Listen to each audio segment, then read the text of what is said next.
بيكم. النهارده هنعمل مع بعض لحمه ستيك في 10 دقايق على طريقتي. مفيش اسهل ولا اطعم من كده. هنجيب اللحمه ونحط عليها معلقه صغيره بابريكا و6 معالق كبار زيت، والملح هنرشه بايدينا مش بمعلقه، وهنحط فصين توم كبار مفرومين ونص معلقه صغيره فلفل اسود وبس كده، وتدخل التلاجة لمده ليله كامله في طبق او اكياس حفظ طعام. ولو مستعجلين سيبوها في التتبيله مش اقل من نص ساعه. نحط صينيه على النار تسخن كويس قوي وننزل فيها قطع اللحمه بالسوائل اللي فيها ونشويها لمدة 5 دقايق على جنب تاخد لون، والنار تكون متوسطة. وهنحط قطع زبدة في كل ركن في الصينية بحيث توصل لكل قطعة لحم، وحوالي فصين ل3 توم هنقطعهم شرايح ونوزعهم.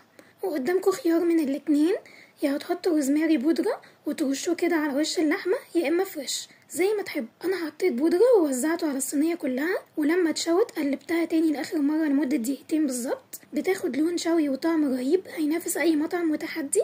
وبالهنا والشفا، جربوها ومتنسوش تسيبولي رأيكم.